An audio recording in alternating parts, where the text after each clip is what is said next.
আল্লাহর এই ঈমান বৃদ্ধি করার জন্য, আল্লাহর কাছে দোয়া কবুলের জন্য সহজ আর সবচেয়ে মজার একটা কাজ আছে।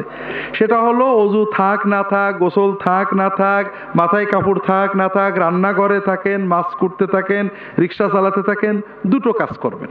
একটা হলো আল্লাহর জিকির করবেন, দরুদ পড়বেন, আর একটা হলো দোয়া করবেন। দোয়া মানে হাত তুলতেও জরুরি না। যখন কোনো মুসলমান নারী অথবা পুরুষ হাত উঠাক অথবা না উঠাক, মাছ কোটে, রিক্সা ধরে আছে, অজু থাক অথবা না থাক, মাথায় কাপড় থাক অথবা না থাক, যখন আল্লাহর সাথে কথা বলে, আল্লাহ আমার এইটা দাও, আল্লাহ আমার সেইটা দাও, যতক্ষণ কথা বলে ততক্ষণ একটা ফরজ ইবাদত করার মতো একটা ইবাদতের সওয়াব তার আমলনামায় লেখা হবে।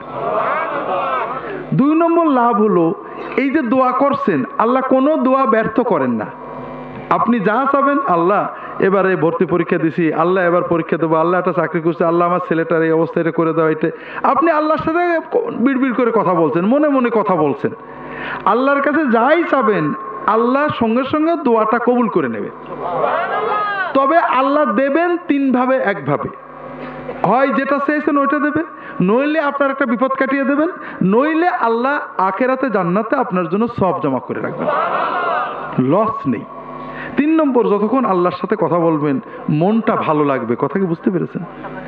আর আল্লাহর জিকির করবেন সব সময়। জিকির, দোয়া, দরুদ শরীফ পড়ার জন্য অজু করা জরুরি না, গোসল করা জরুরি না, টুপি মাথায় দেওয়া জরুরি না, মেয়েদের মাথায় কাপড় দেওয়া জরুরি না, পাকসা পাওয়া জরুরি না। এগুলো সকল অবস্থায় করা যায়। কথা বুঝতে পেরেছেন? এতে ঈমান মজবুত হয়, আল্লাহর দিকে মন যায়, দোয়া কবুল হওয়ার মতো পরিবেশ তৈরি হয়। কথা কি বুঝতে পেরেছেন? কাজেই প্রত্যেকেই নিজের মতো দোয়া করবেন, সবসময় দোয়া করবেন।